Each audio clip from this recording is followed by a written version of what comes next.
J'aurais encore jamais cru il y a quelques mois que cette vidéo finirait par voir le jour. Chers amis super-héros, si on est là aujourd'hui, c'est bel et bien pour parler de The Amazing Spider-Man 3 avec Andrew Garfield dans le rôle titre. Alors que Spider-Man No Way Home, sorti en 2021, a rendu ses lettres de noblesse à celui qui est, et de loin le meilleur Spider-Man sur grand écran, Andrew Garfield. Depuis, tout le monde milite pour le hashtag Make the Amazing Spider-Man 3, film qui est très demandé par la communauté Marvel et la communauté Spider-Man, un petit peu à la manière justement du Snyderverse, du côté de chez DC. Eh bien, ça pourrait vraiment finir par voir le jour, et il y a quelques indices qui sont vraiment très intéressants, qui nous montrent que Sony souhaite aller dans une toute nouvelle direction avec Spider-Man. Une nouvelle direction qui pourrait impliquer le Spider-Man d'Andrew Garfield. Enfin bref, je vous propose qu'on rentre un petit peu plus dans le vif du sujet, mais avant tout, je vous invite à vous abonner à cette chaîne, à laisser un pouce et à activer la cloche pour ne rien manquer des prochaines sorties à venir. Et allez, cette fois-ci le pouce, laissez-le pour un Make the Amazing Spider-Man 3, parce que je pense que beaucoup d'entre vous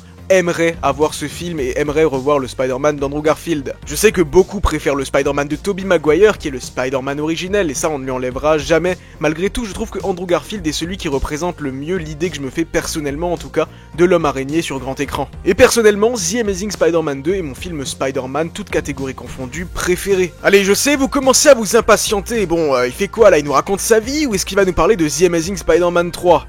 Eh bien, on va plus parler de manière générale de l'avenir d'Andrew Garfield de chez Marvel. Pendant longtemps, Andrew Garfield a fait une longue pause dans sa carrière cinématographique, notamment après Spider-Man No Way Home, une pause qui lui a duré 2 ans.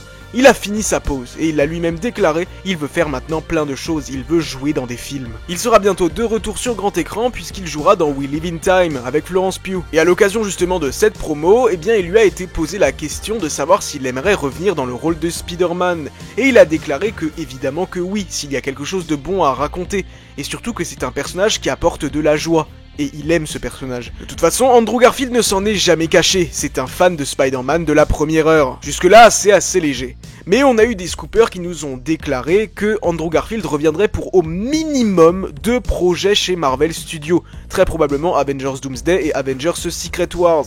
Cependant, il y avait également des rumeurs qui faisaient écho à sa possible présence dans le film Spider-Man 4 de Tom Holland. Car en effet, dans ce film, qui pourrait être intitulé Spider-Man King in Black, nous pourrions peut-être voir justement Spider-Man affronter Knull avec l'aide de Venom, le Venom de Tom Hardy. Et pour les aider, il pourrait y avoir la présence du Spider-Man de Andrew Garfield, mais également le retour du Spider-Man de Tobey Maguire. En tout cas, ce qui est sûr à 100%, c'est que ces 2 Spider-Man reviendront à un moment donné. Car Sony veut les utiliser, ils savent très bien qu'ils fonctionnent au box-office. Et dans les prochains films Avengers Doomsday et Avengers Secret Wars, ce seront 2 films très multiversels, donc c'est une évidence qu'ils seront présents dedans. En fait, ce qui nous intéresse nous surtout, c'est l'après Secret Wars. Parce que oui, je vous le dis, comme dit, Andrew Garfield et Tobey Maguire seront présents ces prochaines années en tant que Spider-Man, et pas qu'une fois. Mais en ce qui concerne l'après, eh bien franchement, je vous le dis, je ne serais pas étonné que Andrew Garfield revienne dans le rôle de Spider-Man de manière définitive du côté de Sony. Et qu'à la manière de chez DC où on aura 2 Batman avec le Batman de Robert Pattinson et le Batman du DCU de The Brave and the Bold, qu'on ait 2 Spider-Man à l'avenir, un chez Sony et un chez Marvel. Celui chez Marvel, MCU, sera bien évidemment Tom Holland. Concernant Tobey Maguire, oubliez-le. À mon avis, après Secret Wars, on ne le reverra plus jamais. Je ne serais même pas choqué qu'il finisse par mourir dans ce film Avengers Secret Wars, ou même dans Avengers Doomsday de la main du Docteur Doom, histoire de montrer qu'il est vraiment une grande menace, en tuant celui qui représente, je pense, le plus l'idée qu'on se fait justement de Marvel. Sony a essayé de faire des films sur l'univers Spider-Man sans Spider-Man.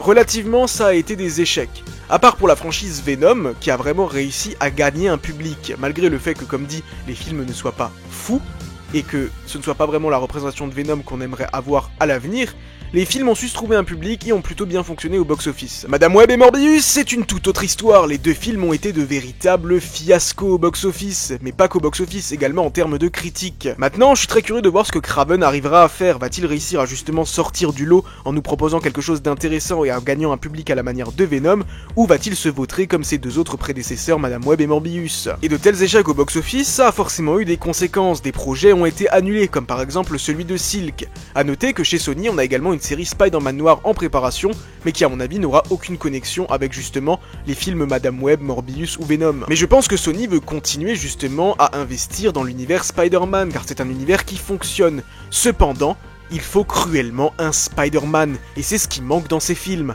Et pourquoi en créer un nouveau ou ramener Tom Holland, parce que Tom Holland ce n'est pas possible, il est du côté du MCU et il restera dans le MCU. Après Secret Wars, on aura probablement de nouveaux univers qui seront créés, cela va rabattre les cartes, et à ce moment-là, on pourrait très bien avoir une fusion des univers, et donc Andrew Garfield pourrait se retrouver dans un univers avec Venom, avec Morbius ou avec de nouveaux protagonistes et personnages. Et cela nous amènerait à avoir un univers connecté avec Andrew Garfield dans son centre en tant que Spider-Man, et donc de nouveaux films Spider-Man, de nouveaux films The Amazing Spider-Man. Et cette annonce pourrait être imminente. L'annonce d'un The Amazing Spider-Man 3 et d'un retour de Andrew Garfield en grande pompe pourrait être annoncée très bientôt. Et c'est justement ce tweet de la part de Sony qui pose le doute. On parle bien du compte X de Sony, pas Sony Pictures France, ni Sony Pictures de manière générale, mais bel et bien Sony, sur The Amazing Spider-Man. Et dans la vidéo, on voit Andrew Garfield au moment où il avait été choisi pour incarner justement la nouvelle version de l'homme araignée, succédant ainsi à Tobey Maguire. Cette vidéo n'est pas pour rien, il s'agit probablement d'un programme de communication. Restez à l'écoute parce qu'on pourrait avoir des informations dès la sortie de Venom The Last Dance, et peut-être même des indices dans le film, qui sait. Restons ouverts et optimistes. Donnez-moi votre avis là-dessus dans les commentaires, et on se donne rendez-vous très bientôt à New York.